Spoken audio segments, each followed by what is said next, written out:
hanya bagian rambut nggak nyampe. Maksudnya tuh gini loh, kenapa laki-laki tuh kebanyakan kok jidatnya sampai gosong tapi ada yang enggak.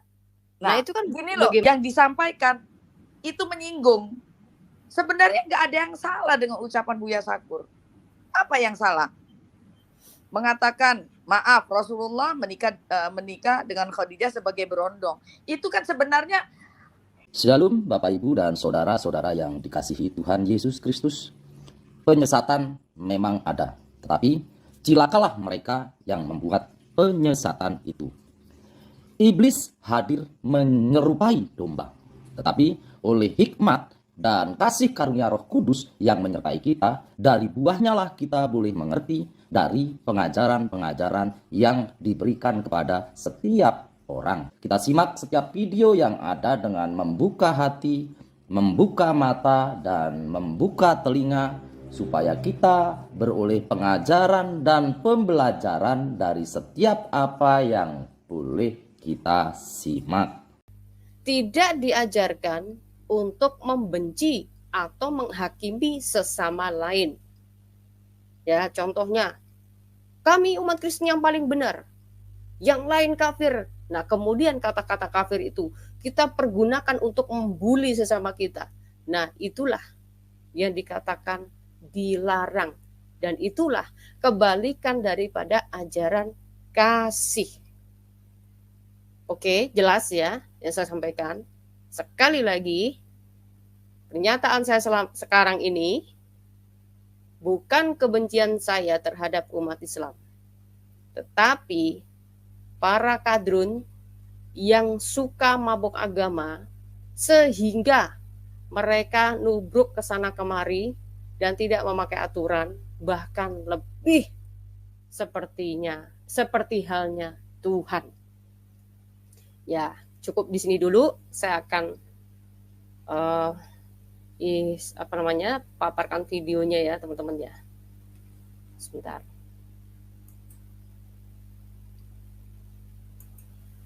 Semoga bisa didengar ya teman-teman videonya. Kalau misalnya suaranya gak kedengeran, tolong konfirmasikan kepada saya. Masyarakat ya, bahkan sebagian besar umat Islam kemudian tersinggung atas ucapan-ucapan beliau. Nah, untuk lebih jelasnya saya minta tanggapannya dari Humas TPUA, Bang Azam Khan, yang pertama kali mungkin akan memberikan tanggapan terhadap apa yang beliau sampaikan. Tawador, coba silakan.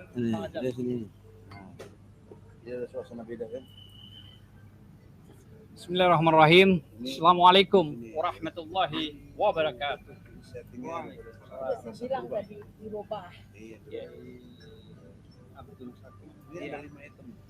Jadi ini saya tidak tahu ya apakah pantas disebut kiai atau tidak. Namun yang jelas beberapa hari yang lalu ada sebuah ceramah. Ceramah itu disampaikan oleh yang disebut Kiai Abdul Sakur Yasin. Dia profesor katanya, MA dan MA. Dia menyampaikan ini sebenarnya sangat sesat dan menyesatkan.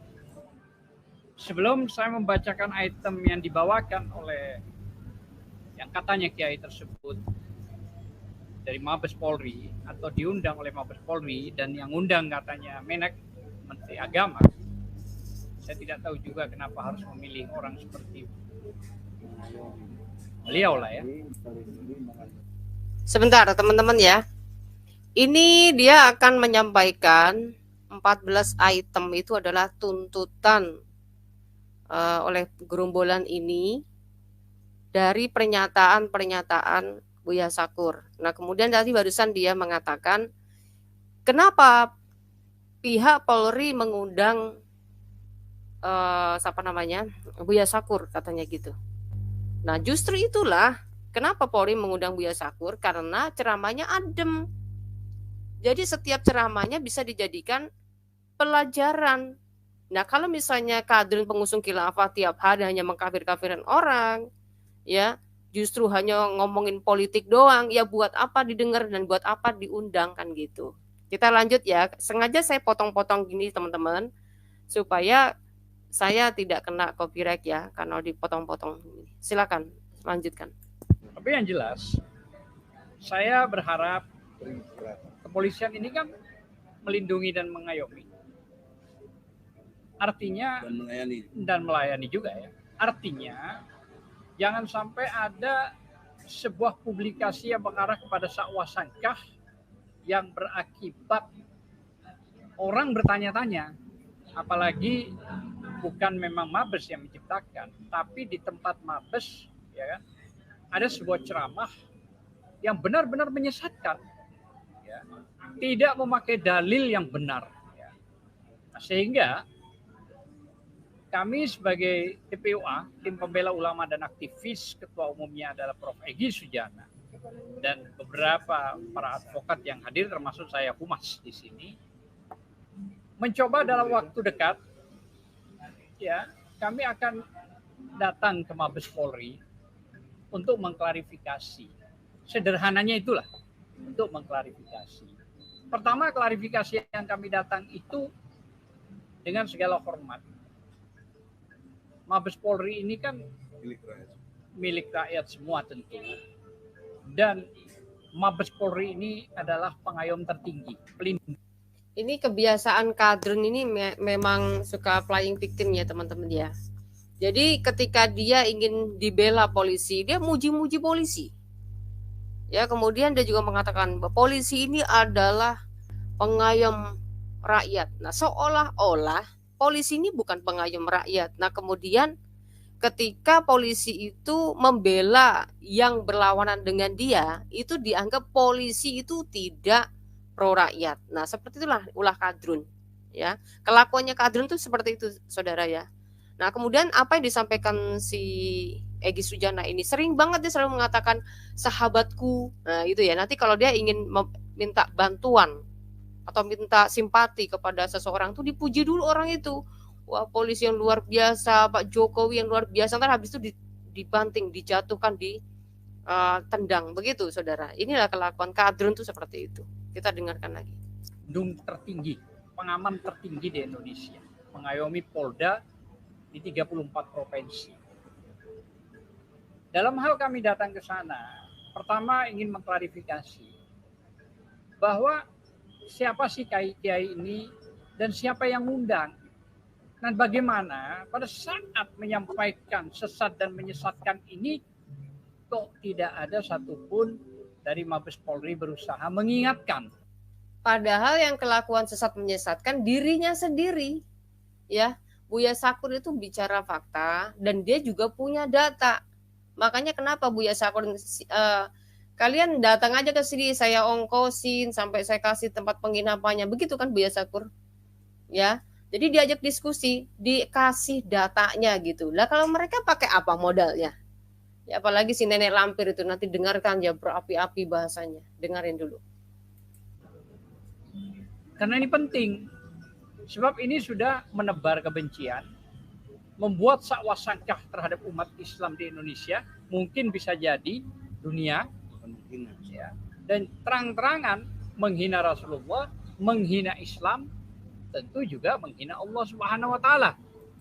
Nah, ini saya kadang-kadang bingung ya, teman-teman semuanya, kita se-Indonesia Raya ini ya, kita sudah tahu ya bagaimana kelakuan mereka ketika menista kekristenan.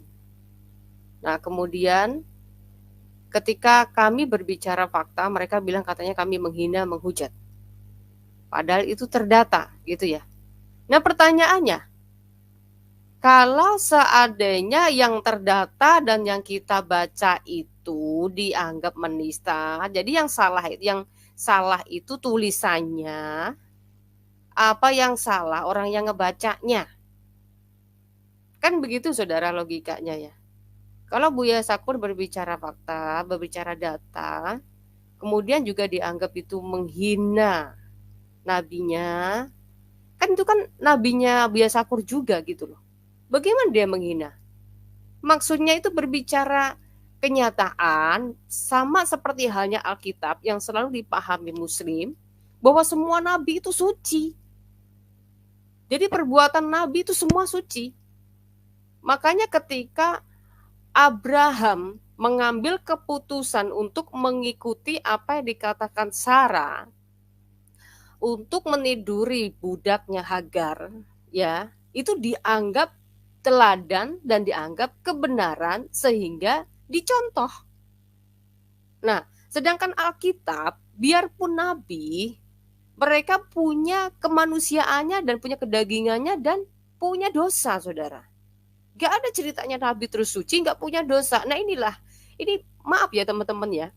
Selama saya Muslim, memang inilah kenyataan yang memang selama ini diajarkan kepada seluruh umat Islam se-Indonesia, sejagat raya ya. Bahwa perbuatan nabi itu ya semuanya suci. Gak ada ceritanya yang boleh dosa. Maka ketika disebut nabinya itu berdosa, nabinya itu gak baik, kayak Buya Sakur menyebutkan seperti itu akan dianggap menjelekkan walaupun pakai data.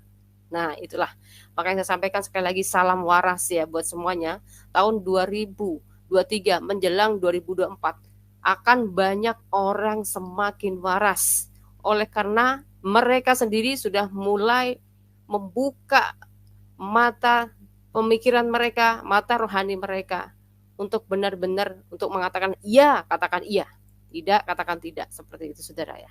Ini Alkitab akan digenapi semuanya. Kita lanjutkan kembali. Karena Rasulullah itu adalah nabi terakhir, utusan Allah Subhanahu wa taala.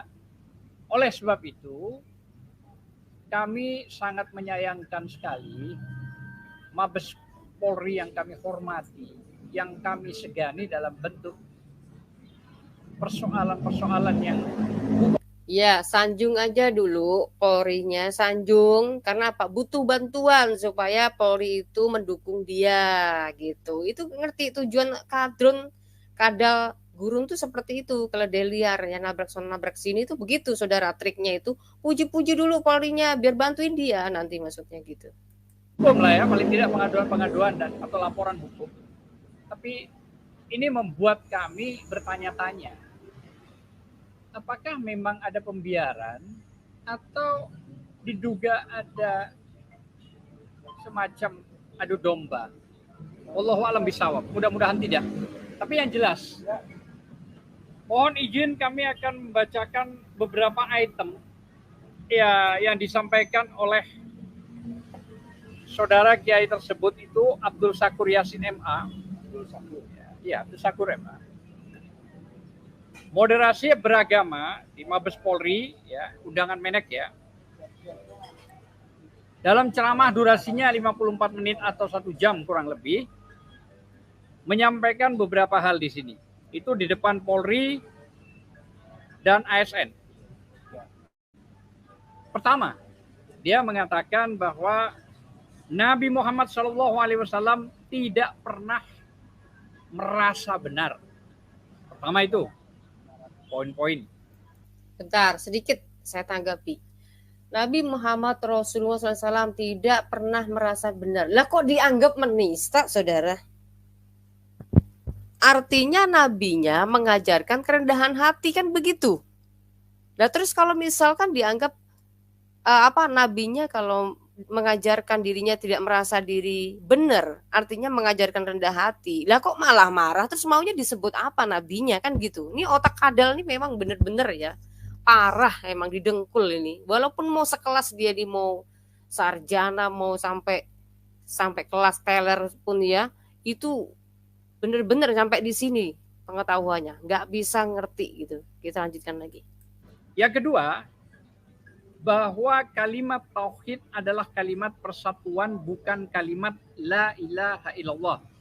Kedua, kalau la ilaha illallah itu kan tiada Tuhan selain Allah, ahad artinya. Tapi kalau tauhid itu lain dengan ahad, Pak ya. Sama Anda ketika menyebut persatuan itu masih jamak, Pak, sifatnya. Jadi bukan dia disebut satu gitu, lain cerita Pak, satu ya. Jadi kalau yang namanya bahasa Arabnya itu ahad atau wahid itu baru satu, tapi kalau sudah tauhid itu kandungannya berbeda, walaupun agak sedikit mirip Pak, itu loh maksudnya. Buya Sakur itu mengajak kalian itu supaya jangan terlalu mabuk agama, jangan terlalu fanatik sehingga merasa paling benar sendiri. Adapun dalam Quran itu klaim-klaim paling benar pun harus diselidiki, karena orang-orang di masa sekarang ini ya, zaman itu sudah mengalami ini luar biasa kecerdasannya juga ya, teknologi semua serba canggih gitu loh. Gini hari kok masih belum kebantu dengan hal-hal teknologi ya. Bisa di browsing lah di internet ya kan, misalnya dia nggak ngerti soal tauhid, nggak ngerti soal bahasa Arab, misalnya ahad atau wahid misalkan ya, atau kenapa disebut tauhid. Nah tauhid itu ada tidak kata-katanya itu dalam Quran. Nah kalau nggak ada, selusuri kan begitu. Nah kemudian juga ada perkataan bahwa Tuhan Allah yang disembah oleh umat Islam itu ehad, satu, esa begitu ya. Nah kemudian kalimat-kalimatnya itu selalu menggunakan kami, dia, aku. Nah itu harus dipertanyakan, kenapa harus ada kami, kenapa harus ada aku, dan kenapa harus ada dia, kan gitu. Itu nggak komitmen kan namanya kan. Nah itu loh maksudnya Buya Sakur tuh diajak kita itu supaya semakin waras, semakin sadar, dan jangan fanatik maksudnya gitu ya. Lanjut. Dan yang ketiga, bahwa kalimat la ilaha illallah jadi kunci masuk surga. Ini dianggap tidak masuk akal. Dianggap tidak masuk akal. Ya tidak masuk akal lah kalau misalnya la ilaha illallah, kalimat la ilaha illallah kok dianggap sebagai kunci surga. Lah kalau misalkan tinggal menyebut la ilaha illallah terus kamu mati, apa iya itu sebagai kunci surga? Kalau Alkitab dengan jelas, jadi memang namanya Tuhan itu satu, iblis pun tahu, setan pun tahu, kan Alkitab bilang begitu ya. Tetapi yang diajarkan Tuhan bukan masalah itunya, karena ketika kamu kasih kepada Allah, kamu harus kasih kepada sesama. Nah apa bedanya ketika kamu cuma hanya tahu Allah itu satu, nah kemudian kelakuanmu kayak keledai liar. Nah apakah itu seimbang? Terus kamu tinggal ngomong la ilaha illallah masuk surga begitu. Nah ini yang sebenarnya sesat siapa saudara? Salah waras nggak? Nah apa yang disampaikan Buya Sakur salah nggak? Artinya kalimat la ilaha illallah bukanlah kunci surga seperti halnya dikatakan seperti dituntut sama dia tadi ya. Lanjut. Yang keempat, bahwa Islam belum sempurna dan tidak pernah sempurna. Keempat. Nah, keempat. Buya Sakur mengatakan bahwa Islam tidak pernah sempurna dan tidak pernah mengatakan sempurna, gitu ya. Nah, sempurna di segi apa dulu nih? Kan ulang-ulang saya udah bertanya dan membuatkan PR buat kalian semua, entah kalian tuh yang mondok di pesantren, ya kalian tuh sebagai ustadz ulama atau habaib, ya silahkan kalian itu benar-benar mencerna atau mencari, menyelidiki ya, seperti tadi saya katakan kata tauhid, kata kami, klaim-klaim semuanya itu tuh harus diselidiki apa betul bahwa Islam itu sempurna. Sempurna dari apanya nih? Soal apa nih? Ya kan? Contoh soal sholat. Dulu 50 kali, kenapa dari 5 kali? Masa itu sempurna? Kan begitu saudara. Nah kemudian tentang hukum, ya hukum yang di dalam Al-Quran soal mut'ah, ya soal poligami. Kalau dianggap itu sempurna, kenapa ada banyak wanita yang tidak mau dipoligami? Kan begitu saudaraku, ya kan? Bicara pengajaran. Kalau Alkitab bicara tentang kasih kepada sesama, kasih kepada musuh juga, dalam Quran kesempurnaannya di mana? Kan begitu saudaraku, ya kan? Ada banyak hal yang perlu diselidiki oleh umat muslim sendiri. Itu maksud Buya Sakur. Seperti halnya apa yang kami pertanyakan sebagai apologet. Apologet mempertanyakan sesuatu itu maksudnya buat kalian sendiri menjawab. Kenapa? Ketika kami menjawab, kalian akan marah. Karena akan menganggap kami menista. Walaupun kami bicara pakai data. Begitu saudaraku ya. Nah sekali lagi, klaim tentang penyempurna dan yang disempurnakan dan yang sempurna, yang paling sempurna itu harus diselidiki kebenarannya, letaknya di mana. Nanti mungkin kita sedikit tunjukkan datanya ya teman-temannya. Lanjut. Yang kelima, bahwa setelah wafat Nabi Muhammad SAW ada konflik berdarah berebut kekuasaan antara Abu Bakar radhiyallahu dan Ali radhiyallahu hingga terjadi pertumpahan darah sampai saat ini. Luar biasa. Oke. Nah, ini juga akan saya bantah. Kalau Buya Sakur mengatakan setelah wafatnya Nabi itu ada konflik berdarah sampai saat ini. Kalau dia gak terima, bagaimana yang kamu lihat tentang Syiah dan apa tuh? Ya kan? Ini kita kan selalu ribut terus nih, Muslim nih ya. Jadi selalu ribut yang konfliknya sampai berkepanjangan. Bahkan konflik berdarahnya itu sampai ke Israel juga, gitu kan? Jadi bagaimana itu untuk melihat kenyataan ini? Apakah makhluk? Apakah orang-orang kadrun ini benar-benar matanya memang tertutup dan otaknya didengkul? Nah, itulah yang gak bisa melihat kenyataan, saudaraku ya. Kasihan sekali, dia nggak terima. Jadi kalau misalnya di persidangan atau dia ngajak debat dengan Buya Sakur, dia jungkir balik sendiri, tuntutannya semuanya dia sendiri, menampol mukanya dia sendiri semua itu. Ya kan, itu kalau seandainya sama saya juga seperti itu. Buya Sakur, ini saja Kiai, kasih ini datanya semuanya biar mereka tuh waras sedikit, begitu. Ya, kita lanjutkan lagi. Dan yang keenam, apa namanya tadi, Syiah dan Sunni ya saudara ya. Syiah dan Sunni itu kan konflik berdarah sampai hari ini kan gitu saudara. Kalau misalkan mereka tidak terima, ya mungkin matanya harus diganti dulu, operasi ya. Dioperasi dulu, itu saran saya. Lanjut. bahwa Nabi Muhammad SAW sebagai berondong saat kawin dengan Sayyidah Khadijah RA yang seorang ibu. Nah, ini juga nih. Kenapa saya menantang hari ini supaya gerombolannya orang-orang semacam ini nanti masuk ke room saya, bantah kalau misalkan Buya Sakur mengatakan Muhammad sebagai berondong dan menikah dengan ibu, ya, itu harus dibantah dengan data. Nah, bagaimana seandainya Buya Sakur bisa menunjukkan data? Nanti mungkin sedikit akan saya kasih lah data sedikit dah ya, supaya agak mereka berpikir. Mereka menggugat itu atas dasar pengetahuan dan logika dia enggak. Kalau seandainya dia cuma hanya ngeceplos nuntut karena merasa dia nggak ngerti apa-apa, ya itu ya nanti akan hukum akan berbalik menjerat dia kan gitu saudara ya. Kita lanjutkan lagi. Ingat, Nabi Muhammad dianggap berondong. Yang ketujuh, bahwa Sayyidah Khadijah radhiyallahu pengikut Nasrani dengan bukti tidak mau dimadu. Nah, sedikit ini agak ada kesambungannya, ada kesinambungannya ya tentang usia Muhammad. Muhammad itu ketika mendapatkan wahyu umur berapa? Ayo jawab. Jangan di live chat yang pengikutnya Kadrun nih, nonton nggak nih kira-kira nih malam ini? Ya, kalau nggak mungkin siaran ulang ya. Nonton nggak? Saya mau tanya nih, kalian tahu nggak usia berapakah Nabi mendapatkan wahyu pertama kali? Itu pertanyaan saya yang pertama. Dan yang kedua, usia berapakah Rasul ketika menikahi Khadijah? Dan yang ketiga, duluan menikah dengan Khadijah, apa duluan dapat wahyu dulu baru menikah?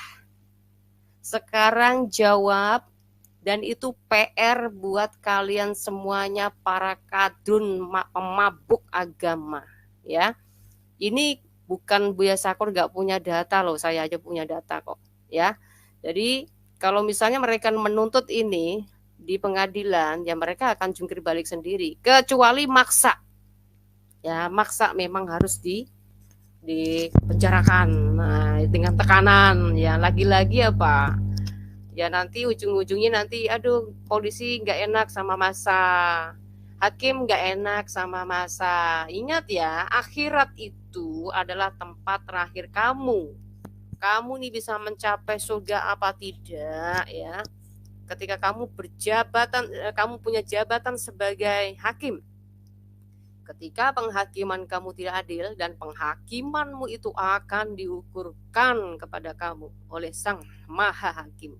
Ya, jadi ingat, entah kamu sebagai presiden, sebagai para menteri, anggota dewan yang harusnya mewakili rakyat, entah kamu aparat TNI, Polri, entah dari RT, RW, lurah, semuanya, hati-hati ketika kita di dunia. Jabatan kamu itu bukan main-main. Kalian disumpah di atas janji kitab kalian masing-masing, dan kalian juga akan dihakimi sesuai dengan kitab masing-masing. Ingat, akhirat. Dan kemudian mati seseorang itu tidak melihat usia kamu berapa. Hari ini kamu bisa bicara, besok bisa mati. Begitupun saya, ya. Jadi semua ini manusia, tidak ada yang namanya kebal dari kematian. Jadi maka sebabnya hati-hati hakim ketika berbicara, jangan lagi menghakimi karena orang itu minoritas. Karena kamu takut sama masa, tetapi takutlah akan Tuhan, maka akan diberkati. Kita lanjut. Artinya anti poligami katanya. Dan berkonsultasi ke pendeta Nasrani namanya Marokut bin Naufal. Warokoh bin Naufal, Pak, ya. Nah, kalau misalkan kamu ingin membantah ini, harus pakai data.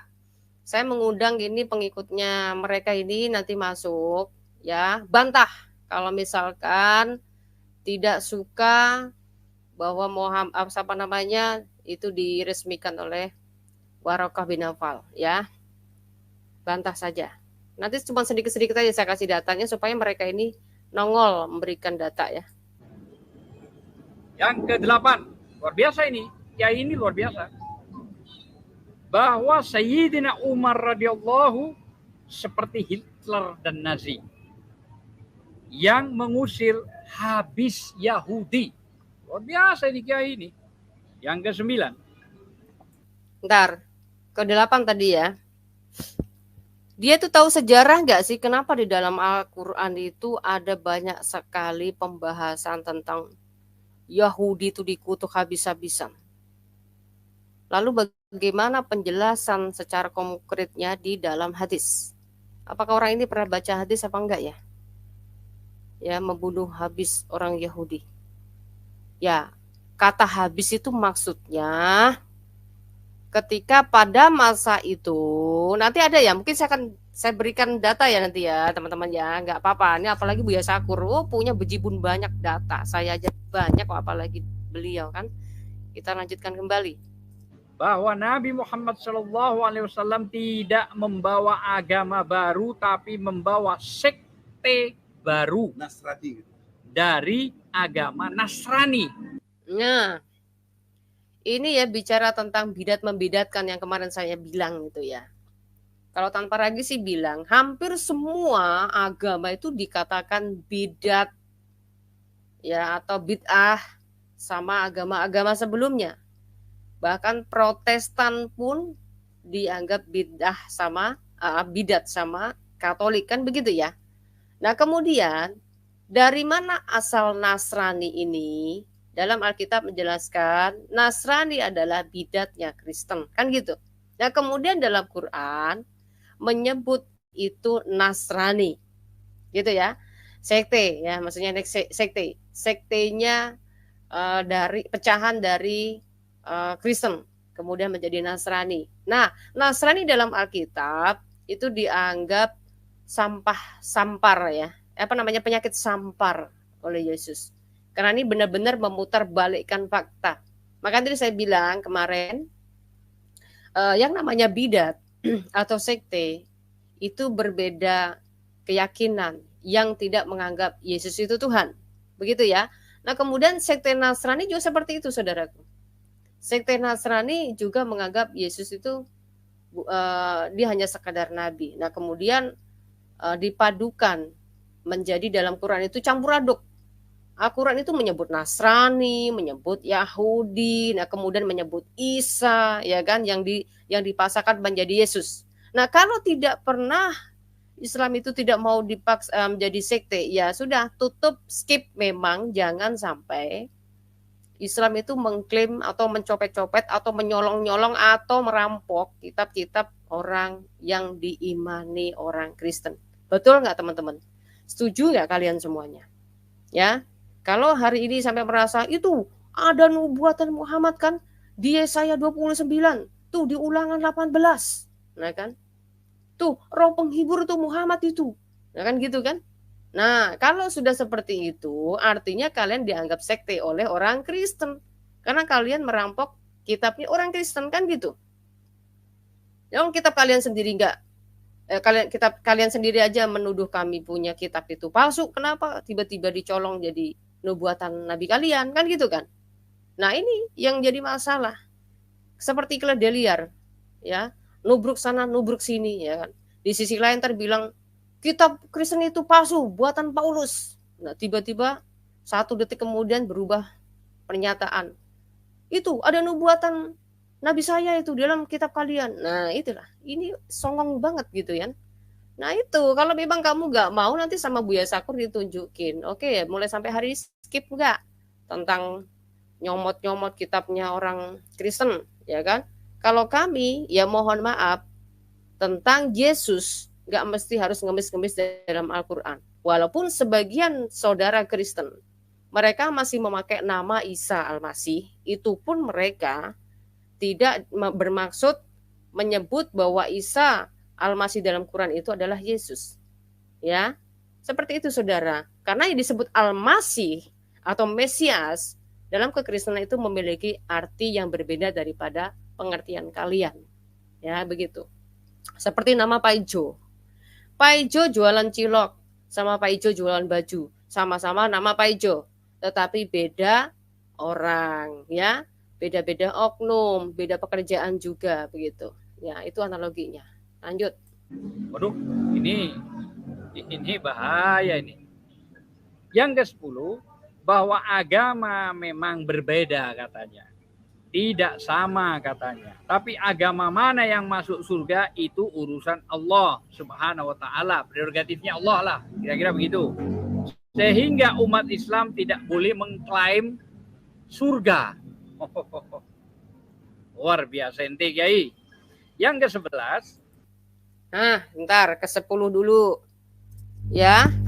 Buya Sakur mengatakan bahwa mengenai klaim-klaim surga itu tidak perlu. Ya betul, karena apa? Kami, ulang-ulang saya bilang, kami non-muslim itu punya keyakinan masing-masing, punya Tuhan juga, punya Tuhan yang bukan kalian sembah itu, gitu ya. Walaupun Tuhan itu benar satu, Sang Pencipta itu satu. Tetapi yang jadi masalah adalah, sudahkah benar kita mengenal Tuhan Allah yang sejati? Nah, pertanyaannya, bagaimana cara kamu bisa mengenal Tuhan Allah sejati? Karena kalau misalnya kalian bicara tentang Tuhan itu tidak terlihat gitu ya. Maaf ya, iblis pun tidak terlihat. Ya, iblis tuh bisa merasuk ke hati orang melalui jiwa kita. Nah, kemudian kita menjadi seperti orang gila dan jahat. Ya, itu. Nah, begitu juga orang yang sudah bertuhan, mengenal Tuhannya. Dalam dirinya sudah diperbaharui akal, budi, pekerti, perbuatan baik, perbuatan kasih. Nah, itu adalah orang-orang yang sudah mengenal Tuhan. Tuhan Maha Pengasih, maka orang yang mengikuti Dia harus memiliki kasih. Nah, kemudian kalau orang-orang yang model seperti ini bagaimana, saudara?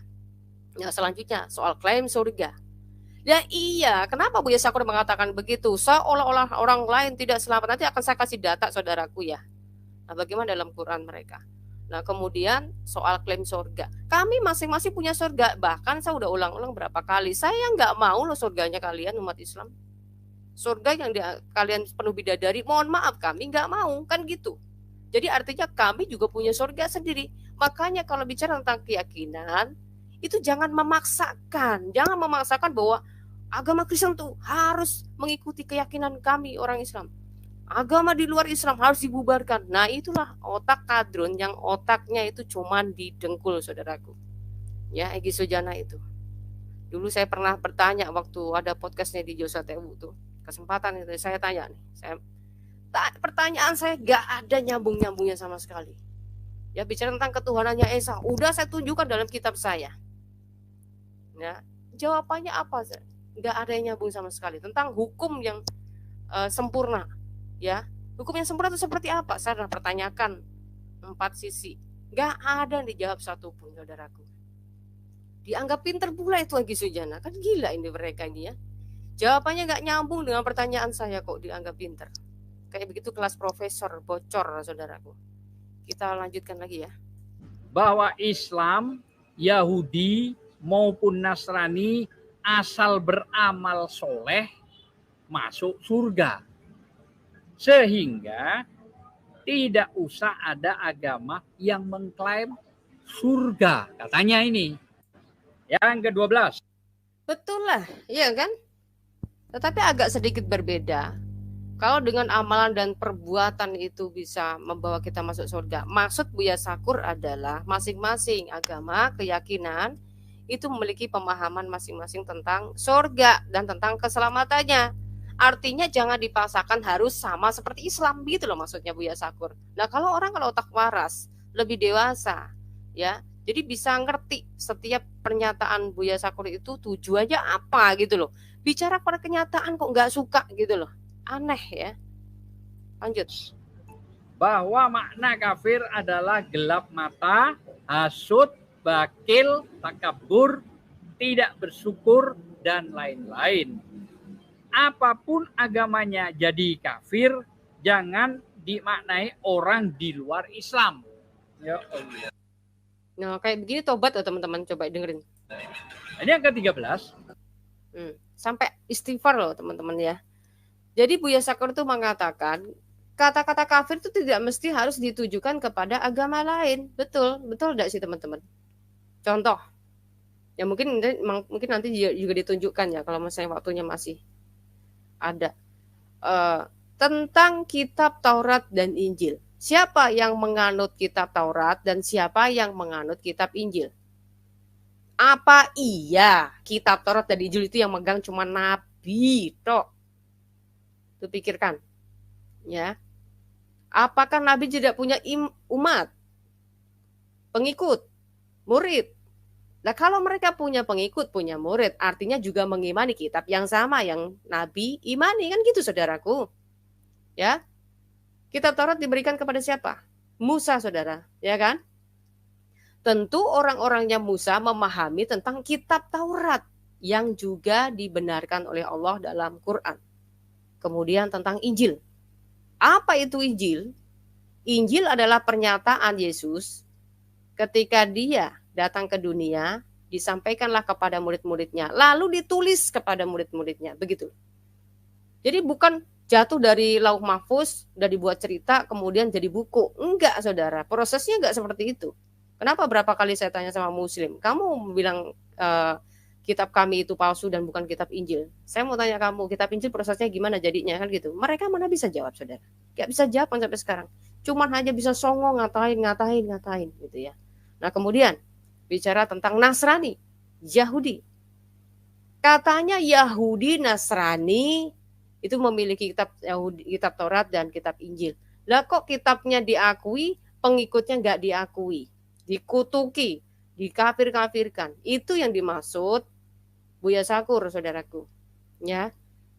Jadi otak kita tuh harus waras gitu loh. Kalau kamu misalnya membenarkan kitabnya, ya jangan dikafir-kafirnya dong yang mengimani kitabnya, kan gitu saudara. Lawang sudah mengimani kitab Tauratnya, sudah mengimani kitab Injilnya, masih dikafir-kafirkan. Dan pertanyaannya adalah, kitab Taurat dan Injil itu kitab yang diturunkan Allah juga bukan? Nah kalau bukan, ya kenapa kok tiba-tiba bisa dibenarkan dalam Quran gitu loh? Logikanya seperti itu, saudara. Nah untuk logika kadrun, nggak nyampe, kenapa otaknya didengkul. Ya kan? Jadi wajar sih. Lanjut.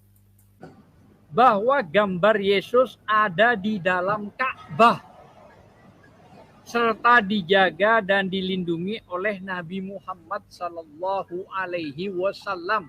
Wah, luar biasa ini Kiai.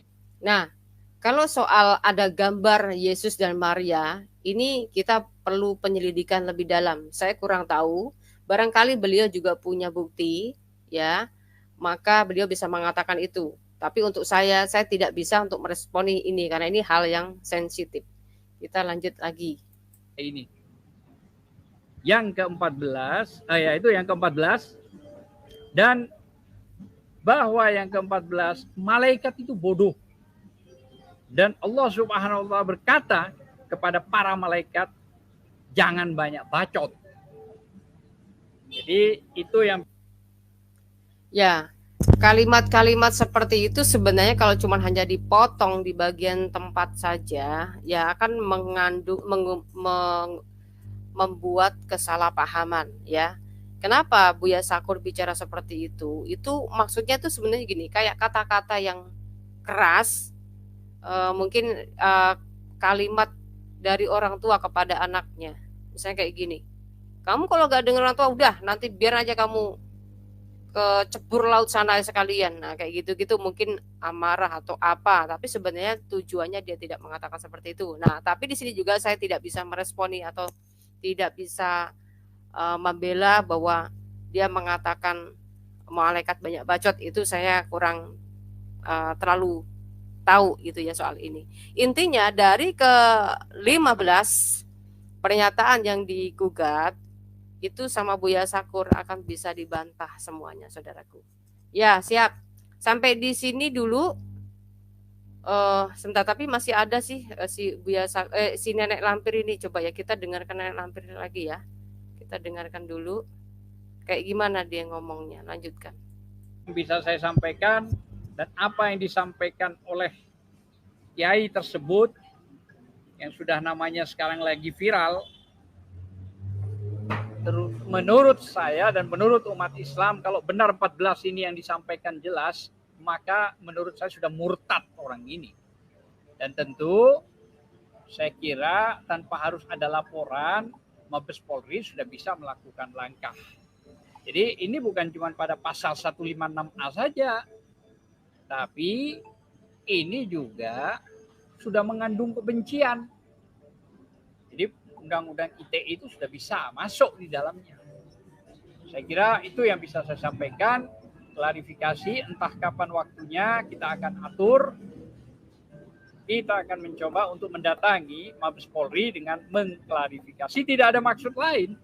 Tidak ada maksud lain. Kami menghormati Mabes Polri, tapi tolong juga kalau sudah menyentuh hal-hal yang sangat sensitif, apalagi masalah penghinaan terhadap Allah, Rasulullah, agama, tolong disikapi. Nah, ini ulang-ulang saya bilang ya, tolong dong para kadrin itu waras sedikit. Kalau berurusan tentang penghinaan kepada Allah Anda, bukankah Anda itu mengatakan Allahu Akbar, Allah itu maha besar? Artinya biarlah kuasa Tuhan itu sendiri yang akan bertindak. Kamu sebagai umatnya itu apaan sih gitu loh. Ya kalau menurut kamu benar, kalau menurut Tuhan loh, it's okay. Masa kayak gini aja kamu baperan, masa kayak gini aja kamu merasa gak terima gitu ya. Seharusnya sebagai Tuhan yang Maha Kuasa memberikan pengajaran kepada umatnya, jangan gampang tersinggung ya. Kalau gampang tersinggung itu sangat bahaya. Artinya kalian tidak punya pengendalian diri, kan gitu ya. Kalau orang tidak bisa mengendalikan diri itu artinya harus dikekang, saudara. Kamu seperti kambing yang harus dikekang, serigala atau apa ya? Apa ya? Mungkin hewan apa ya? Kalau nggak dikekang ya bisa ngamuk-ngamuk itu. Apa ya?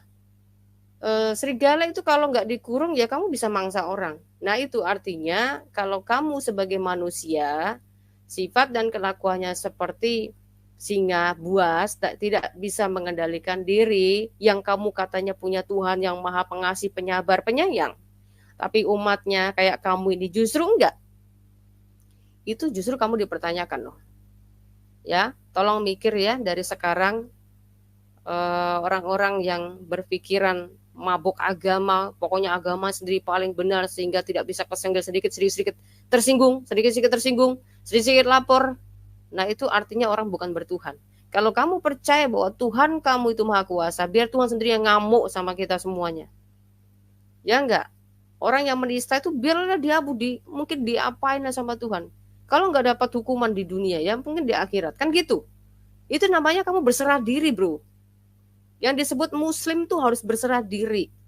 Ketika ada orang-orang yang mencoba menghina agama kamu. Karena agamamu mau dihina sampai kayak apapun, kalau benar agamamu itu benar yang paling benar, maka nggak akan berubah kok kadarnya.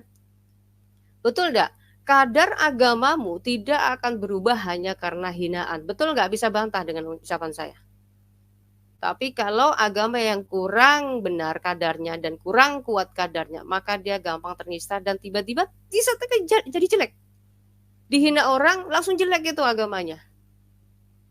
Betul nggak? Silakan mungkin bantah apa yang jadi pernyataan saya.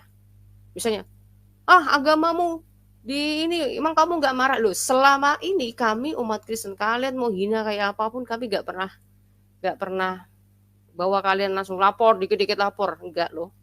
Kecuali sekarang mungkin ada tindakan yang harus kami lakukan mungkin lebih tegas. Untuk apa? Untuk kalian jangan terlalu sewenang-wenang terhadap kami. Ya, kita lihat entah kami diberikan keadilan, entah pengajuan hukum kami tidak diterima apa tidaknya, setidaknya upaya kami juga akan bisa melakukan hal yang sama. Tapi ingat, itu akan diperhitungkan Tuhan. Ya, kalau seandainya tidak sedikit-sedikit lapor, kami juga it's okay. Kalian mau hina agama kami, mau kayak apapun, tinggal kami sebagai apologet meluruskan. Kan saya begitu. Saya berkali-kali di sini saya meluruskan kesalahpahaman kalian.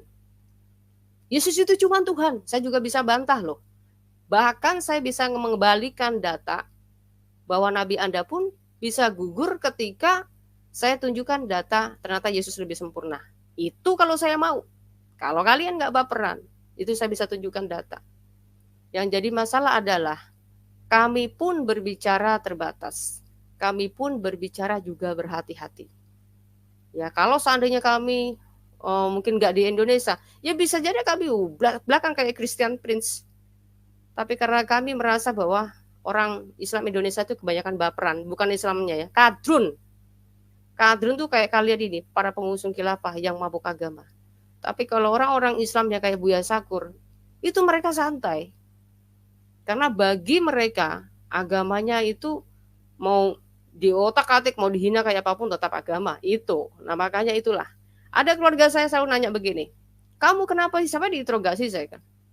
Kamu kenapa sih nyerang Islam? Loh siapa yang nyerang Islam? Saya nggak nyerang Islam loh, saya bilang. Terus, itu buktinya kamu gini. Nah, ternyata apa? Ada video-video yang diedit sama mereka. Yang itu sebenarnya bukan murni dari saya, tapi diedit-edit gitu ya. Akhirnya marah mereka gitu ya. Akhirnya saya luruskan. Terus saya juga mengatakan, kalian tahu asal mula saya bagaimana? Saya dulu pernah di mana? Kan gitu kan? Dulu saya pernah menjadi Islam yang bukan seperti kalian. Nah itulah. Jadi Islam itu banyak macam-macamnya. Dan mereka lah orang-orang yang harus dilawan. Ya kalau misalnya hanya perbedaannya silakan perbedaan. Kamu dengan Islam silakan. Kamu dengan Al-Quran silakan. Dengan Sunnah silakan gitu ya. Kami orang Kristen ya kami tetap beribadah. Yang penting jangan selalu gereja. Bahkan membubarkan orang lagi ibadah. Ya itu benar-benar yang sudah kelewatan banget gitu loh.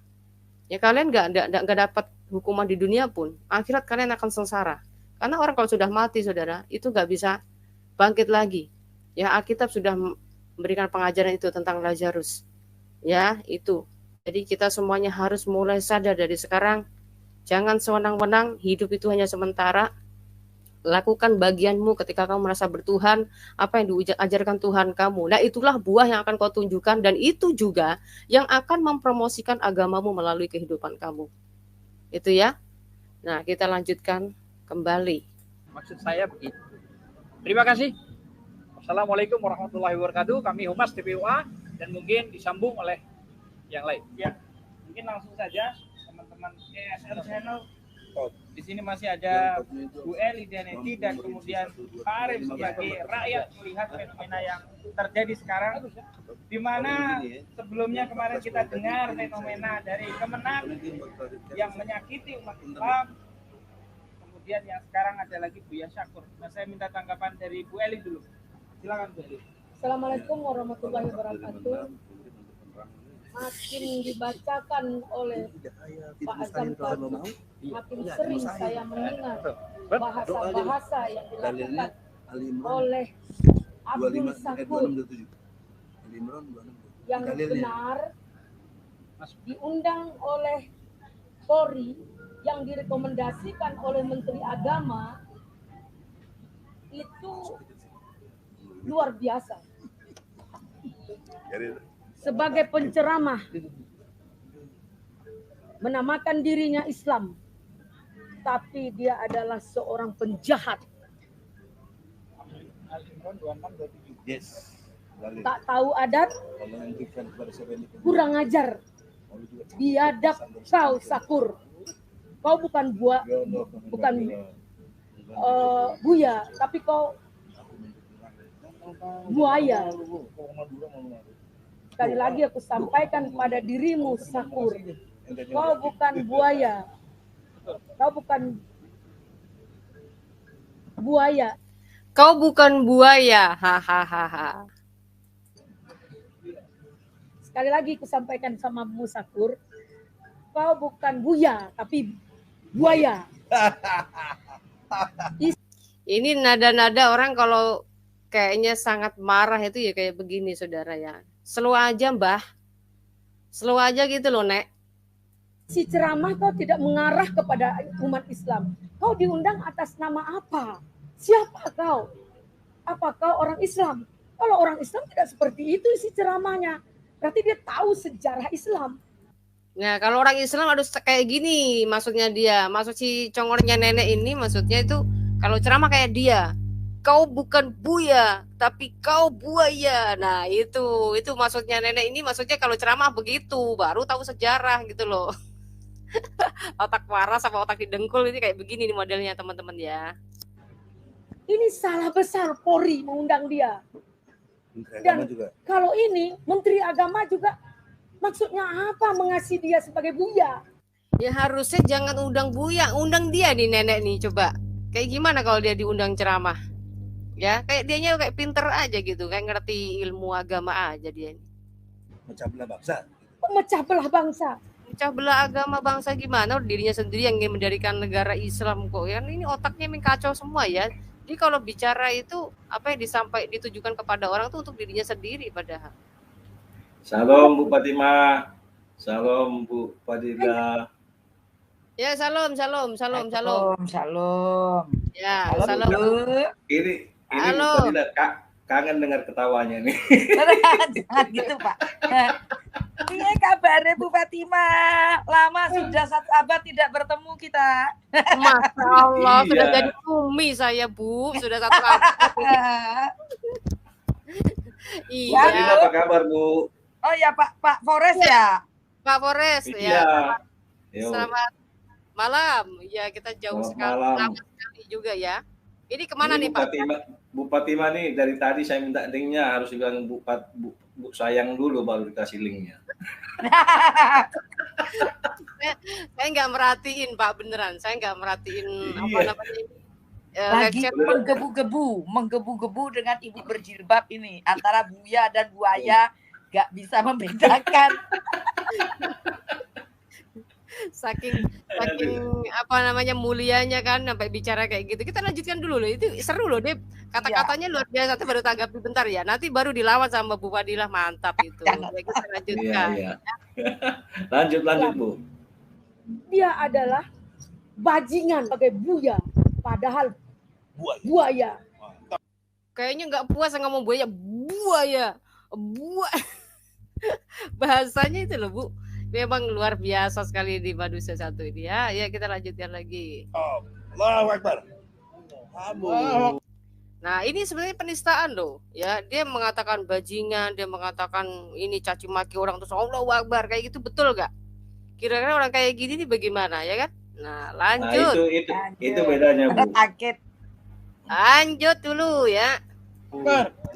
Saya hanya berkesimpulan, jika benar yang kau sampaikan itu, saya tantang kau. Kami TPUA siap melakukan gugatan di mana saja kau berada. Wih, Saya tantang kau. Saya tantang kau, ya. Lah kamu menantang Buya Sakur soal apa? Ilmu apa fisik? Lah kamu peyot begitu sama Buya Sakur. Ya kamu kena jengkal sedikitnya roboh kan gitu ya. Bu, Nah, Garnet kok nggak ya. diundang? Ya, justru itu Pak, saya kehilangan kontaknya nih Pak. Kalau misalnya punya kontak, tolong Pak kasih linknya ke beliau Pak. Di tele kan masih ada, Bu. Saya nggak ada Pak. Saya udah nggak ada, Pak. Saya sudah nggak ada. Oh, saya coba hubungin ya di apa ya di telenya RAK. Boleh, silakan. Yo, Apa, yo, Bu? makasih, Bu. Ya, Pak Garnet. Oh. Ya, kita lanjut lagi ya. Tapi mungkin ada satu lagi. Kau bukan orang waras. Kalau orang waras tidak begini. Kalau orang waras sih kayak gini loh, ibu-ibu jamaah ya jamaah nih. Kalau orang waras sih kayak gini ya, nih kayak dia nih ucapannya itu. Dia nggak punya ilmu, terus ngajak perang lagi ya, kayak gitu dia katanya ngamuk-ngamuk. Dikatakan Islam tuh perang sampai hari ini, ya kan nggak mau dia. Ini ngajak perang terus ini orang. Atau kau bukan orang Islam. Kau bajingan yang berkedok ustadz. Ya kau apa, mak? Ampun deh. Saya nggak sepakat memanggil Buya. Jijik saya mendengar kau panggil Buya. Jijik sekali kalau kau dipanggil orang Buya atau Kiai. Terang-terang saya jawab di sini. Betul. Saya menganggap hari ini kau penista agama. Jika kau tidak minta maaf atau dicek kewarasanmu, kau tidak waras. Seorang Buya tidak pernah mengujar kebencian, memberikan statement yang sejuk, memberikan Iki hal-hal yang baik. puisi apa tuh, Bu? Kayak emang Kami puisi. siap menggadai. Iya, dia kayak lagi baca puisi gitu loh. Makanya antara Kerawang dan Bekasi. Enak kau menghina agama kami. Nah, kami minta kepada Polri yang terhormat. Polri yang terhormat. Mungkin Anda tidak salah karena sudah mengundang rekomendasi dari Menteri Agama. Tapi dalam hal ini, tolong apa yang terjadi dalam acara memperingati hari kebesaran Islam, itu Anda sudah salah undang. Malah menghina Islam. Bentar, Bu Fadilah. Ngomong-ngomong, ini Muslim kan katanya kalau banyak sholat itu kan jidatnya sampai gosong ya. Nah pertanyaannya kenapa perempuan tuh nggak ada yang gosong ya jidatnya? Ketutup ya Mbak. Loh kan sholat kan mereka pakai peci loh Bu, yang laki-laki. Ya pecinya kan kalau menurut orang-orang Wahabi, menurut hadis kan harus keningnya tuh harus kelihatan, Bu. Ya tapi kan Jadi perempuan harus juga menyentuh. Bu. Orang kita kalau lagi Ya, sholat cuman kan hanya perempuan rambutnya doang yang biasanya tuh ininya kan enggak boleh kelihatan rambut. Jadi apa jenenge iki mukenanya itu kan agak pakai ke bawah daleman. sedikit. Saya suka pakai daleman tuh karena Nah, memang itu kalau yang membuat kalau nggak- menghalangi jadinya hitam itu kurang. Gitu. Tapi enggak sih itu, Bu, Bu. nggak nyampe segitu. Maksudnya kan cuman hanya bagian rambut nggak nyampe. Maksudnya tuh gini loh. Kenapa laki-laki tuh kebanyakan kok jidatnya sampai gosong tapi ada yang enggak? Nah itu kan gini loh, bagaimana? yang jadi pertanyaan juga abuna kami itu Bu ya, Bu Fatimah ya. Itu tuh sehari tuh mungkin lebih banyak mereka sujud daripada orang-orang muslim. Nah, itu enggak ada tuh paling tidak tuh ininya, apa namanya tuh tulang punggungnya jadi kayak bungkuk sama lututnya. Kebanyakan tuh lututnya yang kena. Lututnya itu kadang-kadang walaupun dia pakai jubah gitu ya, jubahnya jadi agak ini apa namanya tuh agak tipis jadinya di bagian lutut. Itu selalu begitu. Jadi karena keseringan lebih sering lagi mereka sujud. Pundaknya biasanya yang kena, yang yang paling sering ini kelihatan. Makanya abuna Koptik itu bungkuk kan sepertinya walaupun masih muda karena kebanyakan sujud. Bungkuk apa bengkok, Bu? Hitam-hitam saya nggak tahu tuh. Kenapa, Pak? Bungkuk apa bengkok? Bungkuk, Pak, nggak bengkok. Bungkuk jadi bungkuk, Pak. Iya. Nah, kalau jidat hitam tuh saya nggak tahu apa dibenturin ke dinding apa piye ra mudeng aku, Bu. Iya. Iya, Ya Bu. justru Berarti itu. Iya. Ini ini udah dibahas sama IKIM, Jenderal IKIM, dan sudah diuraikan satu persatu sama Abu Subi gitu ya. Semua apa yang dikatakan Buya Sakur itu ada dalilnya semua. Iya. Semua ada dalilnya. Dan saya berharap ini ya, bukan hanya laporan gitu loh, tapi sampai ke persidangan nanti. Nah, kalau sampai ke persidangan nanti, nah di sini kita lihat nanti akan ada saling debat. Nah, bagaimana nanti Buya Sakur menguraikan dalil-dalilnya ini bisa pada murtad semua nih, termasuk hakim-hakimnya gitu loh. Kalau hanya laporan aja kayak gini, nggak sampai ke persidangan ya kita kecewa juga. Saya kecewa juga, Bu, terus terang aja. Ya, makanya tadi saya bilang kalau sampai di persidangan bahaya kalau misalnya Buya Sakur itu tunjukin data-data semua, itu kan akan berbalik kepada kita sendiri kan gitu. Itu dia. Nah, Buya selanjutnya Sakur ini seorang profesor, dan di samping dia profesor juga dia MA loh. Iya, makanya. Nah, jangan selanjutnya nggak mungkin, kalau saya rasa Pak, nggak mungkin sampai ke persidangan. Nggak mungkin. Nah, itu yang saya bilang, Bu. Saya kecewa kalau ini nggak sampai ke persidangan. Saya berharap laporan ini jangan hanya nanti mandek di Barreskrim, karena saksi-saksi ahli yang mereka tampilkan itu di bawahnya Buya Sakur semua. Termasuk ya, makanya itu. Nah, makanya itu. Saya rasa nggak mungkin lah sampai ini, sampai di up gitu ya. Seorang Buya Sakur tuh bukan orang sembarangan gitu loh. Iya. Dia bukan orang bukan Islam abangan, bukan Islam yang sembarangan, tetapi Islam yang belajar. Dan dia yang saya dapat info dia 15 tahun loh di Arab, Bu, belajar. Dia kan di Al-Azhar Mesir juga, Pak. Makanya di Kairo ya. Belajar. Nah, dan dia juga memahami semua kanonisasi Al-Quran semua. Jadi bukan ini yang dihadapi ini Buya Sakur bukan orang sembarangan. Jadi hati-hati nih si Egy Sujana menghadapi Buya Sakur. Nanti malah kebalik semua. Pada murtad semua, nanti mampus dia. Mana buktinya jidatnya yang tadinya hitam sekarang udah mulai nggak hitam, udah jarang sholat kali, sering kebalik dia kan. Bukan itu, Bu.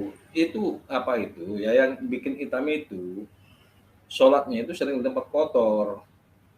Jadi itu debu-debu itu nempel di jidat gitu loh. Nah, kalau itu apa namanya itu alas sholatnya itu sering dibersihkan, sering dicuci, ya nggak hitam, Bu. Tapi kalau sajadahnya itu ya, kalau sajadahnya itu sering dicuci, ya nggak sampai hitam lah. Tapi kalau sajadahnya cuma sekali 5 tahun dicucinya, ya otomatis hitam karena di situ banyak debu-debu kan gitu. Ya itu bukan ukuran sebenarnya jidat hitam itu. Enggak jadi. Dan itu memang banyak kan orang yang munafik sih, itu yang bikin hitam apanya jidatnya itu seolah-olah pengen menunjukkan bahwa dia sering sholat, itu aja sih kalau saya. Ya memang seperti itu, lagi tren Pak sekarang. Orang mabuk agama itu kan kayak Alkitab tuh mengatakan apa? Mereka tuh paling senang disebut apa namanya rabi ya kan. Nah kalau zaman sekarang tuh habaib kayak gitu-gitu kan. Nah suka berdiri di pasar minta kayak pengennya dihormati kayak gitu-gitu kan. Nah sebenarnya semua udah tertulis, orang-orang Farisi zaman now itu ada, orang-orang ahli Taurat zaman now itu ada gitu. Ya kita lanjut lagi nih, kita Pak Yuda Amung nih, siapa di Salam. Salam, Tuhan Yesus memberkati. Iya, salam. Pak Yuda. Luar biasa. Ya, gimana Pak Yuda? Saya, keluarga dan pribadi mengucapkan banyak terima kasih kepada Ibu Fadila, Ibu Fatima, Sakdia, ya, kepada Bang Garnes, karena dengan tulus ikhlas firman Tuhan ini terus ibu-ibu dan bapak gaungkan.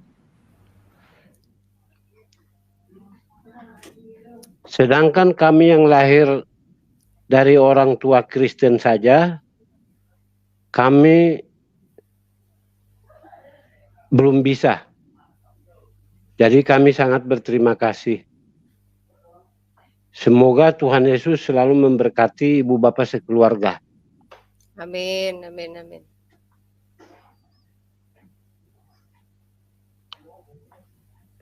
Oke. Itu saja kami mau sapa Ibu dan Bapak. Kami mau menyimak saja, Bu. Oke, siap. Kita lanjutkan dulu ya Bu Fadilah ya. Lanjutkan videonya kembali ya. Itu soalnya masih Siap, agak Bu. seru-seru. Masih agak seru. Oke ya. Kita lanjutkan kembali. Malah menghina Islam. Mungkin Menghina kita Nabi. apresiasi buat Polri mengadakan Hari Besar Islam. Karena Polri juga banyak orang Islam. Namun jika ada plesetan seperti ini jangan diam dong. Penyelenggara harus tahu. Sebagai Polri yang penyelenggara, tolong kawal mereka. Ini Sakur ini suruh minta maaf dan menjelaskan apa maksudnya. Kami nggak ngerti. Maksudnya apa sih? Dia ngomong berapi-api seperti orang tak waras bahasanya. Keras perasaan yang berapi-api tadi dia ya Bu ya. Jadi Ibu, dia yang ibu ini tidak membaca sejarah Islam, Bu. Jadi Iya, makanya seperti itu. makanya Nggak paham dengan nggak ajaran paham, nggak ngerti atau sendiri. dia nggak ngerti, nggak pernah baca. Seperti yang tadi Ibu bilang tuh, yang dibilang Buya Sakur tuh berondong itu ya. Zaman dulu memang di bangsa Arab sana, laki-laki muda itu ya, kalau ya berondong itu kan istilah sekarang ya, berondong ya. Nah, tapi kalau dulu itu ya di sana itu tidak bukan hal yang wajar laki-laki muda menikahi wanita tua di Arab sana kan gitu. Makanya disebut berondong. Nah, kalau berondong itu sekarang jadi ngetren dengan istilah sekarang, ya itu hanya Iya. istilah aja yang berubah kan gitu. Ini si nenek ini kalau seandainya dia itu menikahi anak umur 25 tahun, ya berarti dia nikahi berondong julukan sekarang, kan begitu. Gitu Nah, loh itu. maksudnya. Nah, ini otaknya memang ya seperti itulah mereka. Kita lanjutkan dulu ya, karena kan si bapak ini juga berapi-api soalnya. Kita dengerin dulu ya. Jadi saya nggak suka bahasa yang 14 item itu. Kau duduk bersama dengan kita, jelaskan maksud kau. Jadi itu mungkin saya benar-benar marah dan saya benar-benar jijik melihat Buya Sakur. Maaf. Mukanya itu ya, muka Ya, marahnya. supaya tahu ya baca dong Bu Sirah Nabawiyah kan gitu. Bilang jijik-jijik ntar giran tunjukin datanya sama Buya Sakur, nah itu mau jadi apa dia nanti ya kan? Murtad dong lama-lama. Rata-rata Bu ya, rata-rata mereka kalau kita tanya umur berapa si Nabi menikahi Siti Khadijah gitu, nggak ada yang tahu Bu. Rata-rata nggak ada yang tahu. Dan umur berapa nabinya menerima wahyu pertama di Gua Hiro, nggak ada yang tahu juga, rata-rata semuanya. Ya nanti orang yang kita paham tunjukin data ya, nanti kita sedikit congkel tunjukin data aja. Kalau si nabinya waktu itu berumur 43 tahun menerima wahyu pertama di Gua Hira dan menikahi Siti Khadijah pada umur 23 tahun, berarti pada saat itu dia beragama apa? Sedangkan Siti Khadijah itu adalah ponakannya Warokah bin Nopal, ponakannya atau saudara sepupunya ya. Nah, Warokah bin Nopal itu kan bidat Nasrani atau pendeta Nasrani, yang disebut pendeta Nasrani kan. Nah, mereka menikah secara apa waktu itu? Nggak ada yang mereka yang tahu. Nah, justru kita lebih banyak tahu ya apologet ini, lebih ngerti daripada mereka yang katanya juga ada yang di pesantren, ada yang, tapi cerita ini mereka tidak pernah pahamin, nggak pernah tahu umur berapa gitu loh. Jadi ini bagi mereka tuh bukan apa ya, sejarahnya itu mereka tidak pelajarin. Jadi samina wa ta'na namanya. Ya lanjut Bu. Oke, kita lanjutkan dulu ya. Buya Sakur. Ini saya benar. Kalau ada orang menghina, tidak tahu diri dia. Siapa kau? Sebentar lagi Allah mencabut nyawa kau. Biar tahu kau kebesaran Allah itu seperti apa. Alah, ntar gak bisa dicabut nyawanya, ujung-ujungnya bilang ngotot mau demo ya kan. Lahir dari mana kau? Asal kau dari mana? Mengaku Islam, tapi biadab kau. Gak nyambung sama sekali ya. Kemarahannya ini gak nyambung sama sekali. Harusnya kalau misalnya punya ilmu, kamu bantah item 14 itemnya tadi tuh. Katanya nambah satu lagi jadi 15 ya kan. Betul, ya. dibantah Bantah harusnya lah. gitu loh, bukan modal caci maki. Aduh mbah nenek lampir ini, ampun deh. Kita lanjutkan kembali. Oke, terima kasih. Tantang kau. Ditantang nanti terkaing-kaing lagi. Dibeberin semua apanya Coba dalil-dalilnya kan. masuk ke channel saya aja, Nek. Coba nantang saya, coba. Kita bahas kitabmu, coba. Berkedok ulama dia. Silakan Pak Arif. Saya udah undang Ustadz Garnet masuk sini tapi belum dibalas Saya sama dia. Diksan atas nama rakyat dalam waktu dekat akan mendatangi Mabes Polri menanyakan siapa yang mengundang Abdul Syakur ini. Menteri Agama jangan tinggal diam. Agama kami dipelesetkan, agama kami dihina. Ulama-ulama kami kemarin berkata yang benar dipenjarakan. Nah, sekarang Ulama yang berkata benar dipenjarakan siapa ya? Habib Rizik. Bu, saya heran ya begini ya. Mereka mengatakan Habib itu turunan Nabi ya. Turunan Nabi yang mana ya? Mana si Nabi ini ada punya anak laki-laki enggak? Kan enggak ada. Anaknya kan meninggal. Waktu masih kecil kan. Jadi keturunan Nabi itu yang mana? Di sini pun mereka tidak pernah paham gitu. Ya, kalau soal itu nanti Bu Fadila aja. Soalnya Bu Fadila juga turunan Nabi masalahnya. Kita lanjut ya. Oh iya. sekarang Polri buktikan bahwa Kiai Syakur ini sudah menistakan agama kami. Dan kami tidak akan tinggal diam. Menteri Agama ingat itu. Ya, jangan cuma berpangku tangan. Siapa yang merekomendasikan Abdul Syakur untuk ceramah di Mabes Polri? Dalam waktu dekat kami akan mendatangi Polri. Ingat Tribrata, melayani, mengayomi, dan melindungi masyarakat. Kami akan datang sebagai masyarakat didampingi TPUA, Tim Pembela Ulama Aktivis yang diketuai oleh Prof. Egy Sujana Marsal. Ingat, dalam waktu dekat kami akan datang. Assalamualaikum warahmatullahi wabarakatuh. Allahu Akbar. Allahu Akbar. Udah mulutnya aja ngomong udah menclang-menclang kayak mau stroke ya. Bedanya Bu ya. Bedanya kalau kita mengucapkan atau ingat Tuhan ya, emosi kita mereda gitu ya. Tapi kalau mereka mengucapkan password mereka itu, emosinya justru semakin meningkat gitu ya. Semakin meledak-ledak gitu. Rasa ingin menganiaya itu kelihatan dari muka mereka tuh berapi-api gitu loh. Nah, sangat berbeda dengan kita. Kalau kita ingat Tuhan kita ya kita langsung merasa ya tuh langsung emosi kita tuh langsung mereda gitu ya. Lanjut Bu. Ya, kita lanjutkan dulu. Si Egy Sujana mau tunjukin data nanti ya. Akbar. Allahu Akbar. Saat itu oleh Sayyidina Ali tidak ada orang yang membantu menurut Kiai ini ya.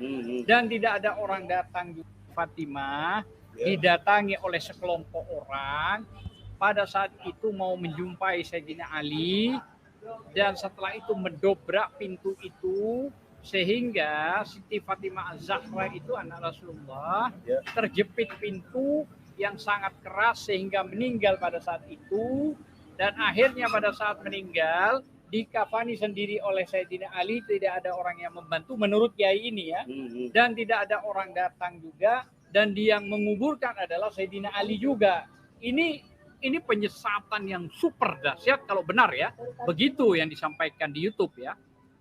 Nah ini bingung saya. Ini kalau benar katanya. Artinya dirinya sendiri nggak ngerti sebenarnya ya kan. Makanya kalau seandainya dia punya ilmu, daripada bikin klarifikasi cuma hanya teriak-teriak, bikin somasi ya, bukan klarifikasi. Mereka tuh bikin somasi, teriak-teriak, marah dengan Buya Syakur, caci maki. Lalu bilang katanya, ya kalau benar, kalau misalnya ini nggak salah ya. Nah, artinya dia sendiri nggak tahu gitu loh. Ini kasihan banget memang nih kadal gurun ini. Padahal Siti Fatimah Zahra itu umur 28 tahun meninggal di pangkuan Rasulullah Sallallahu. Waduh. Harusnya ya memang di ini semuanya lah ya. Jangan cuma hanya ngomong kayak gitu. Kasih tunjukkan data gitu loh Pak. Lanjut. Wasallam dalam keadaan sakit. Jadi jangan disesatkan ya. Dan Anda ini terus terang saja Kiai kita memberi penghargaan dan penghormatan kiai lah, nggak apa-apa. Tapi Anda diawasi Allah, hati-hati ya. Jangan sampai Allah mencabut nikmatmu dalam keadaan kafir dan murtad. Nggak nyambung. Dicabut nikmatnya dalam keadaan murtad. Lah memangnya murtad kenapa, Pak? Terus orang murtad gak ada yang nikmat gitu? Berarti kalau murtad masih ada nikmatnya dong dia. Iya, menurut dia tuh kalau udah murtad tuh gak dapat nikmat bidadari, maksudnya begitu kali. Islam beristighfar dan bertaubat nasuha, karena ini berbahaya sekali. Saya kira itu tambahannya. Terima kasih. Wassalamualaikum warahmatullahi wabarakatuh. Waalaikumsalam warahmatullahi wabarakatuh. Sebagai closing statement seperti biasa, yang terakhir adalah Prof. Silakan tanggapannya, Bro. Ya, alhamdulillah. Assalamualaikum warahmatullahi wabarakatuh. Singkat cerita, sudah panjang tadi semua rekan-rekan yang CBM, Egy Sujana Channel ini cerdas, berani, dan militan. Ya, tapi tidak mengajak kepada provokatif, tidak mengajak kepada kerusuhan, tidak mengajak kepada hal-hal yang tidak konstitusional. Semuanya konstitusional. Kalau ngomong tuh berbalik itu dari apa yang dia omong tuh ke mukanya dia sendiri semua itu. Ngajak provokatif itu dirinya sendiri, tadi ngajak nyerbu Buya Sakur, gimana sih? Termasuk sekarang ini kami TPUA minta klarifikasi ke Mabes Polri, khususnya sahabat saya Kadif Humas Mabes Polri, Irjen Pol Argo Yuwono. Saya kenal baik beliau, sahabatnya ya. Di bagian humas juga di Polda Metro Jaya. Berbeda server dia dengan Argo Yuwono. Saudaraku Kabid Humas atau Kadif Humas ya, Bapak Irjen Pol Argo Yuwono berkenan audiensi kita diterima untuk mengklarifikasi buaya Abdul Sakur ini. Menurut Willy, buaya. Di dalam kesempatan ini, klarifikasi yang saya inginkan adalah pertama, ini yang undang siapa? Apakah hanya Mabes Polri, ya, atau rekomendasi usulan dari Kementerian Agama? Harus clear di sini. Itu jadi uka-uka lagi, Bang. Akan nanti kita bisa mengkonfirmasi keadaan ini, situasi apa yang terjadi. Saudara-saudara, yang kedua, kita ingin klarifikasi bahwa pembicaraan di Mabes Polri, tapi isinya penghinaan Islam, kehinaan pada Nabi, kepada putri Nabi, kepada ajaran Islam yang sempurna. Jangan dikira tidak. Dalil saya surat Al-Maidah ayat 3. Coba baca. Al-Maidah ayat 3. Baca tengahnya saja, panjang ayat itu. Menunjukkan kesempurnaan Al-Quran. Oh, bilang Al-Quran tidak pernah, Islam tidak pernah sempurna. Sampai kapanpun. Kurang ajar. Ya. Apa ayatnya? Ya, artinya. Al-Maidah ayat 3, diharamkan bagimu. Nah, itu tengahnya. Bahwa Islam itu ajaran yang sempurna. Enggak gitu loh. Mereka ini katanya Al-Quran itu kan kalau dibaca dengan bahasa Arab itu akan mudah dimengerti. Ujung-ujungnya juga sama aja, terjemahan. Ya kan? Mereka selalu ngatain orang Kristen tuh umat terjemahan. Dirinya sendiri aja kalau nggak ada terjemahan juga nggak bisa, ya kan? Apalagi Egy Sujana nih.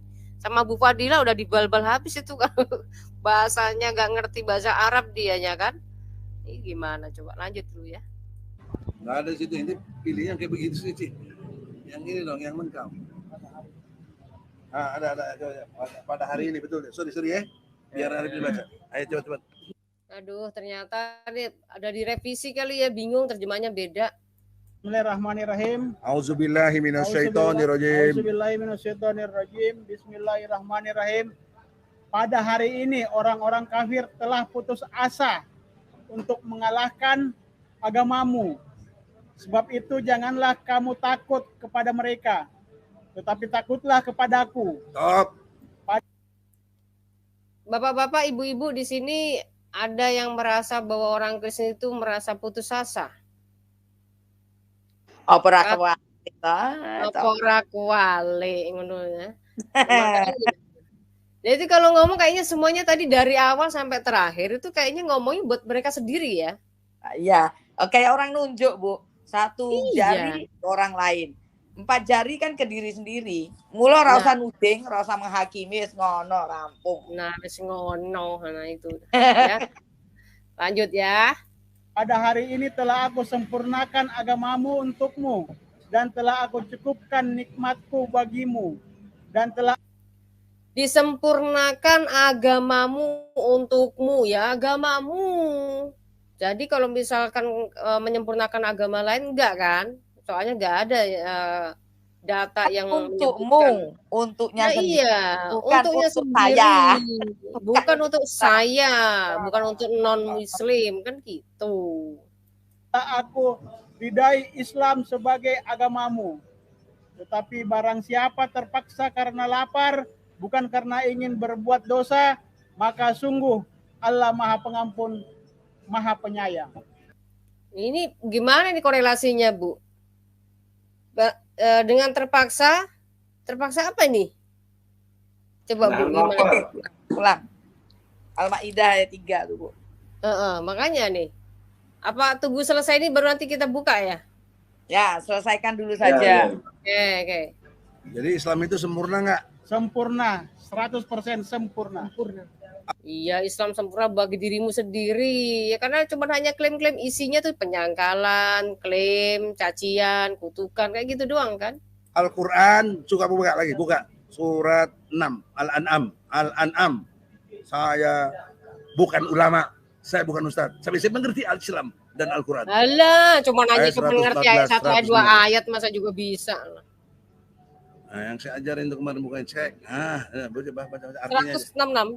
A'udzubillahi minasyaitonirrajim. Ayat berapa tadi? Maka sungguh Al-Qur'an. Ayat 114, 115. Nah, yang saya ajarin untuk kemarin bukan cek. Baca artinya aja. A'udzubillahi minasyaitonirrajim. Bismillahirrahmanirrahim. 114. Al-An'am. Pantaskah aku mencari hakim selain Allah, padahal dialah yang menurunkan kitab Al-Quran kepadamu? Pantaskah cari hakim? Wes kene ajari ngaji sik, maca lurus ngono. Ya. Baca a'udzubillahi minasyaitonirrajim aja, Bu. Enggak, tajwidnya juga salah kan itu kan sebenarnya mereka. Allah ngomong Allah wis kaya ngono. Ya. Kaya ngono ya. Ya wes kita lanjutkan dulu ya. Secara rinci, orang-orang yang telah kami beri kitab mengetahui benar bahwa Al-Quran itu diturunkan dari Tuhanmu dengan benar. Dengan benar. Rinci, benar. Terus? Maka janganlah kamu termasuk orang-orang yang ragu. Jangan ragu. Terus? Dan telah sempurna firman Tuhanmu. Telah sempurna. Ulangi lagi itu. Dan telah sempurna firman Tuhanmu, Al-Quran. Dengan benar dan adil. Tidak ada yang dapat mengubah firman-Nya, dan Dia Maha mendengar, Maha mengetahui. Bayangkan itu, buaya sakur. Kamu itu menghina Allah, menghina ajaran Islam, menghina Al-Quran, merendahkan Allah. Al-Quran itu wahyu Allah yang rinci, benar, jangan ragu-ragu, dan sempurna. Luar biasa. Dah, ini kayaknya sudah cukup ya. Al-Quran itu sangat sempurna. Apalagi tadi dibilang rinci. Ya, jadi rinci. Maka kita harus buktikan dulu kerinciannya itu di mana. Coba mungkin ada yang mau tanggapi dulu, silakan. Ya, saya tanggapi dulu. Bu Fadila, ntar Pak, Bu Fadila dulu ya. Bu Fadila silakan tanggapi. Apa Bu? Oh ya, saya dulu. Pak, sing dirungokke apa Pak? Yang baca puisi. Wes opo kabeh lah Bu. Tanggapi apa ya? Apa yang mau ditanggapi, Bu? Orang maaf ngomong buka, aduh, erhamna ya Allah. Kasihanilah kami ya Tuhan. Maksud saya bukan ngece ya. Mau menanggapi gak ini isinya cuman hujatan gitu loh. Maksud saya gini, kalau memang dia benar, merasa benar, bukan hujatan yang dikedepankan. Hei Buya Sakur misalnya, dalilnya ini, kamu tahu nggak? Yang kamu ungkapkan itu salah. Sebenarnya sih, saya yakin, kita dulu Bu Fatimah kan diajarkan ya waktu kita kecil. Ketika, banyak lah yang tahu ya, bapak-bapak ya, ketika kami kecil tuh kami belajar, agama Islam, pendidikan agama Islam, itu diajarkan sejarah Rasul. Misalnya ketika Rasul menikah dengan Khadijah, kita kan diajarkan itu ya Bu Fatimah. Iya, betul. Kita tahu itu. Hanya saja mereka ini yang tidak mau itu ketika narasi yang kita sampaikan itu yang disampaikan itu menyinggung. Sebenarnya nggak ada yang salah dengan ucapan Buya Sakur. Apa yang salah? Mengatakan maaf Rasulullah menikah dengan Khadijah sebagai berondong. Itu kan sebenarnya alih bahasa kekinian, memakai bahasa slang ya. Bahasa istilah, bahasa slang lah, bahasa kekinian. Misal bahasa perkembangan zaman, Bu. Betul, bahasa gaul. Nah, itu istilahnya. Misal ya, mungkin Bapak pernah tahu lah. Misalnya mobil jadi boil, zaman-zaman segitu. Kalau anak-anak Jakarta kan, rumah jadi rokum. Banyak hal. Misalnya bokap nyokap. Nah, sama berondong itu juga bahasa-bahasa sekarang. Gak ada yang salah. Yang salah adalah narasi itu membuat mereka sakit gitu.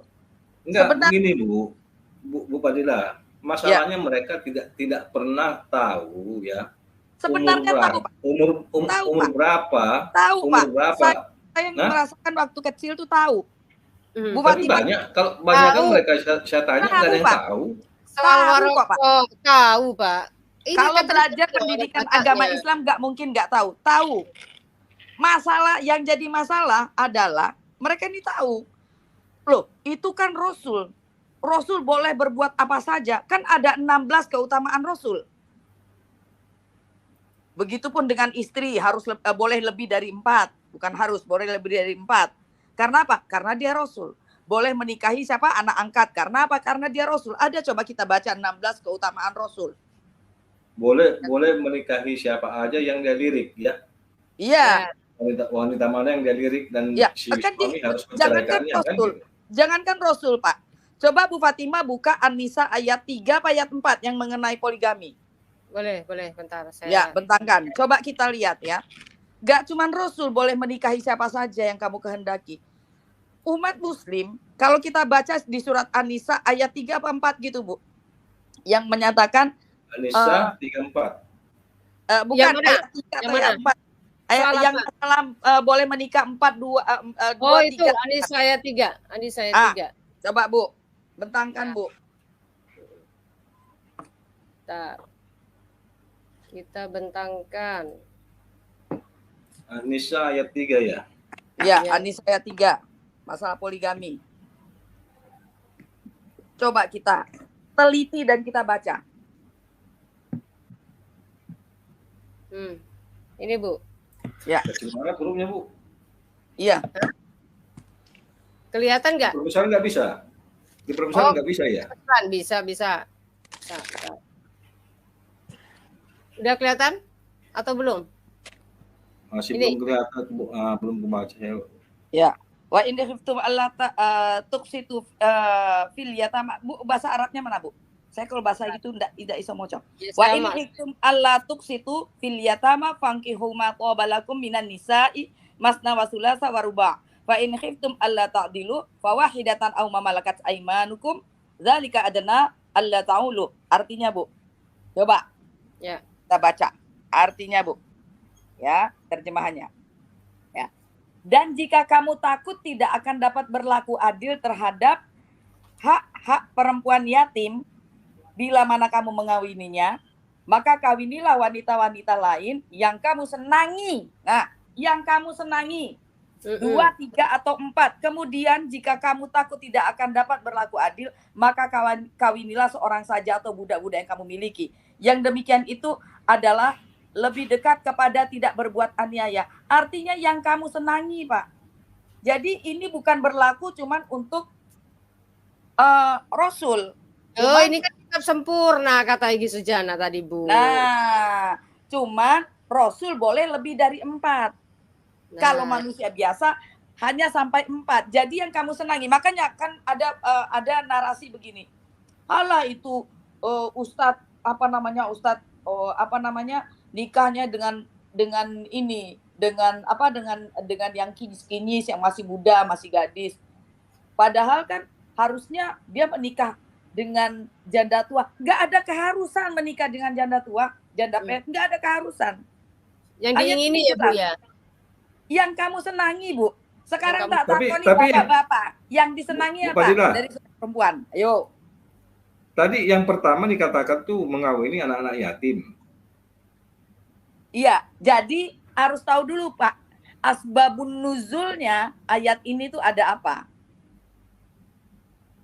Ya. Nah, sejarah ayat ini ada apa?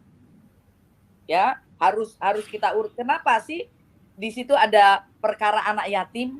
Nah, itu harus tahu dulu urutannya. Jadi kalau dibilang yang dia sukai, iya. Sekarang saya tanya bapak-bapak yang ada di sini. Bapak-bapak yang perempuan yang bapak sukai itu yang seperti apa? Anak yatimnya kinclong misalkan.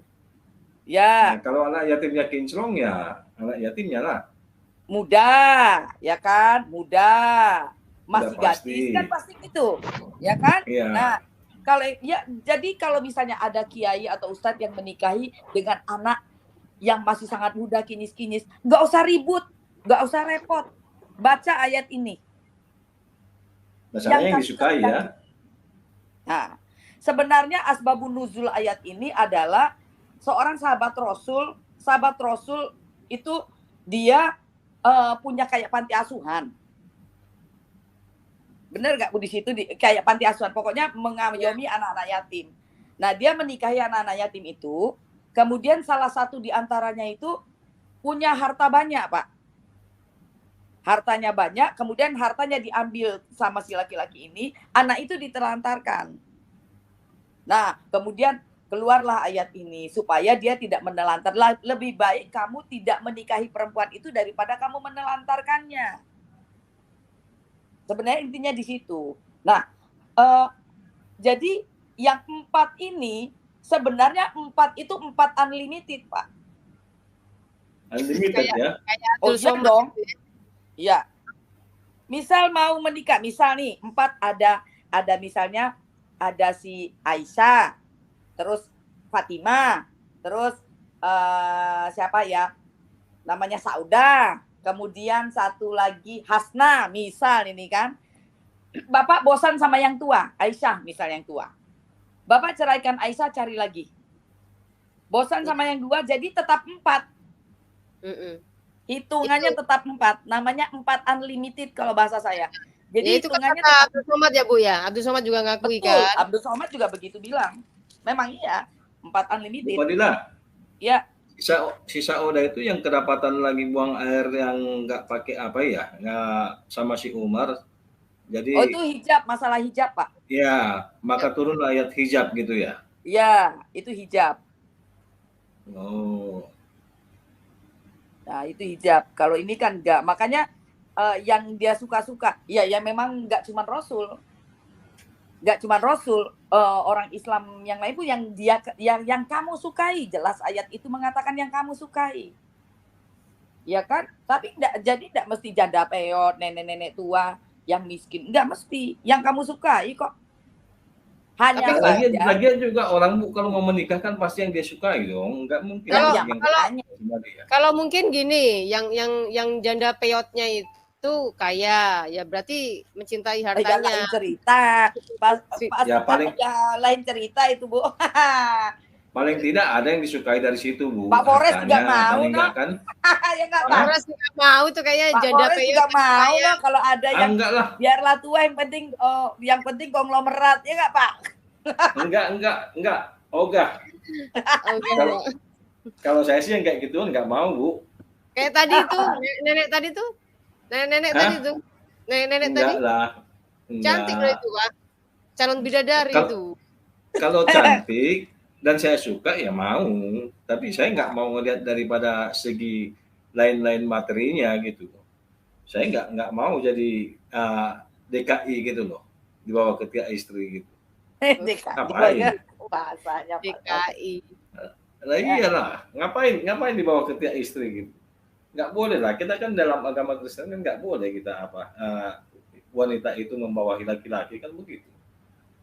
Wanita itu harus tunduk kepada suami kan gitu, harus Ya, menghormati harus. suami, dan suami harus menyayangi istri kan itu poinnya.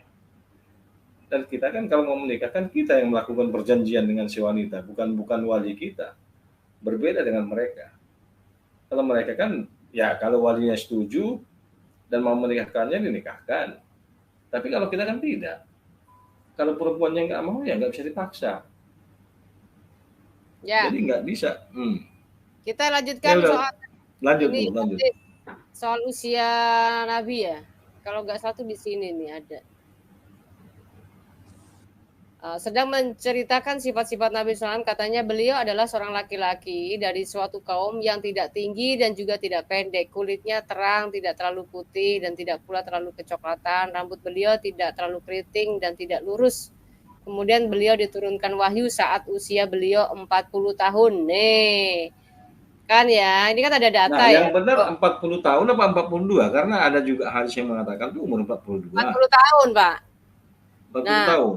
ya, jadi maksudnya gini loh, kita pertanyakan sama mereka, kenapa mereka bisa nggak terima? Kan tadi saya di awal pembahasan yang pertama tadi saya udah bilang, kalau kalian nggak terima, sekarang saya mau tanya nih, usia berapa Nabi mendapatkan wahyu?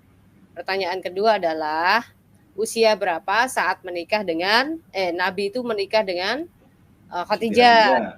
Gitu kan. Nah, pertanyaan yang ketiga, duluan menikah apa duluan dapat wahyu? Maksudnya kenapa saya buat pertanyaan seperti itu?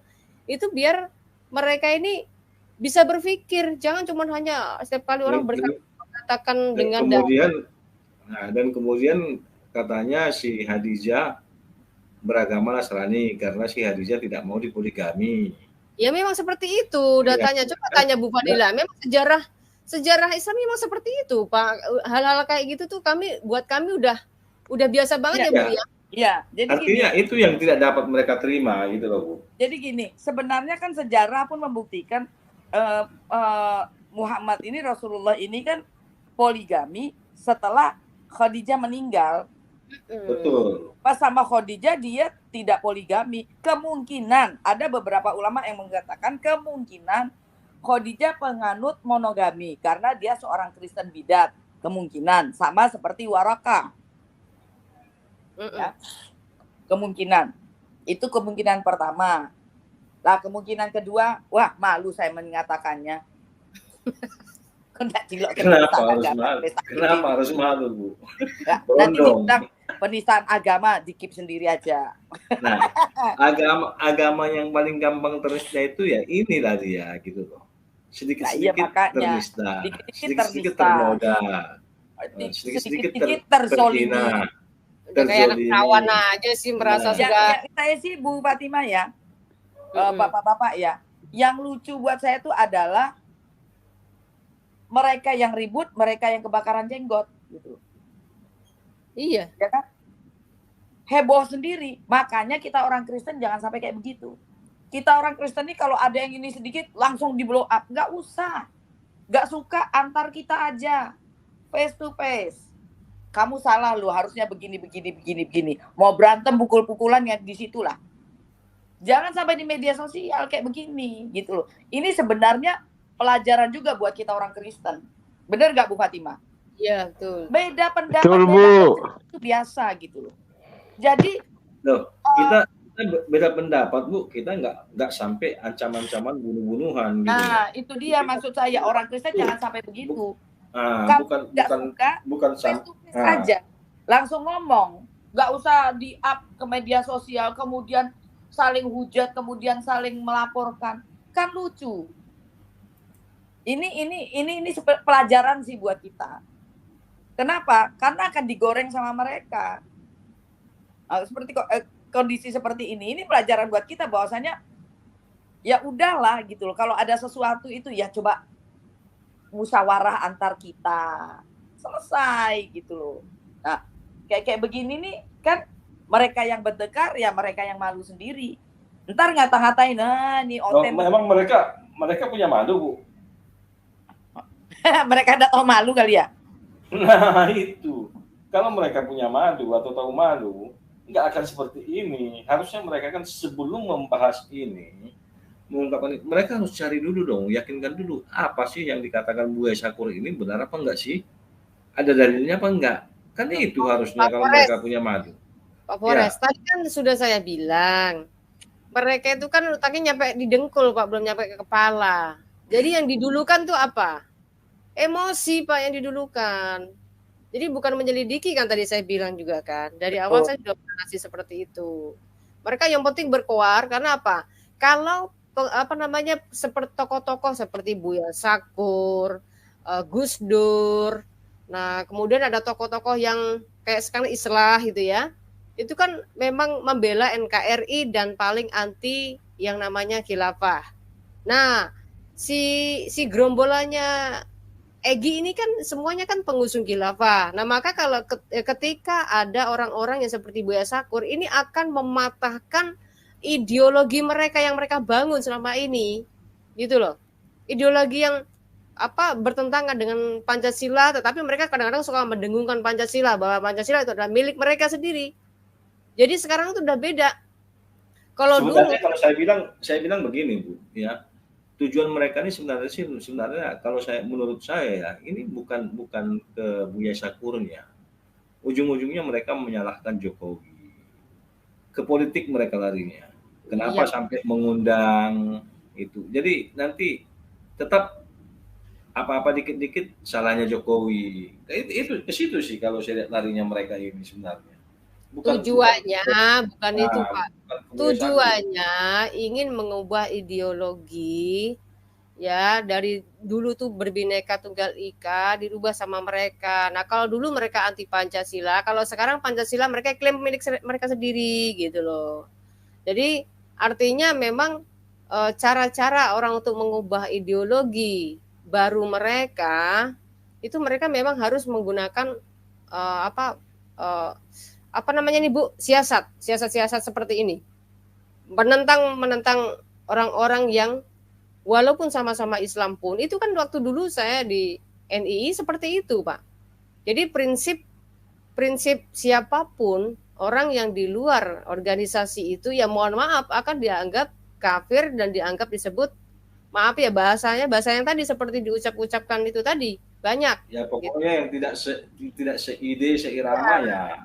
Nah, makanya dia marah. Gitu ya. Nah, yang saya mau pertanyakan adalah kenapa siapa yang mengundang Buya Syakur ini gitu kan? Jadi orang seperti ini memang otaknya didengkul. Jadi nggak mikir pengennya dia yang diundang gitu loh. Gitu, Pak. Supaya dia bisa semakin pengaruhnya semakin tinggi. Oke, tolong dibaca dulu dong yang ini.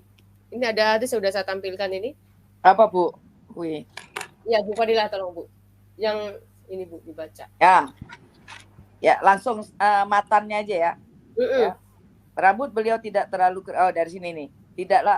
Rasulullah tidaklah berbadan tinggi dan tidak juga pendek. Oh, bapakku ini. Kulit beliau tidak terlalu putih dan tidak juga terlalu kecoklatan. Rambut beliau tidak terlalu keriting dan tidak terlalu lurus. Lah bapakku gini. Ya, itu. Beliau diutus oleh Allah Subhanahu wa taala. Nah, diutus oleh Allah Subhanahu wa taala bapakku orang. Ya kan turunan ya Pak, Ibu. Saat usia beliau 40 tahun, lalu tinggal di Mekah selama 10 tahun dan menetap di Madinah selama 10 tahun. Lalu Allah Subhanahu wa taala mewafatkan beliau dan ada rambut yang berubah pada kepala dan jenggot beliau tidak lebih dari 20 helai. Udah kayak itu, apa itu namanya itu? 20 helai doang di jenggotnya itu kayak apa ya? Kok sampai sempat-sempatnya ngitung gitu loh. 20 helai sempat-sempatnya dihitung, makanya aduh luar biasa ya ini. Ya, seperti halnya orang suci. Makanya kan Islam kan ya betul nggak Bu? Ini yang nulis hadis prinsip kami dulu waktu Muslim itu tetap berprinsip bahwa semua nabi itu suci. Maka ketika ada tokoh-tokoh nabi atau tokoh Abraham di dalam Alkitab disebutkan mengusir Hagar atau apa, itu nggak terima mereka. Karena poligaminya itulah yang akan diikuti sama mereka gitu loh. Saya ucapkan terima kasih telah menonton video ini sampai habis. Dukung terus channel Hati yang Gembira dengan cara like, komen, dan subscribe. Tuhan Yesus Kristus memberkati kita semua. Amin.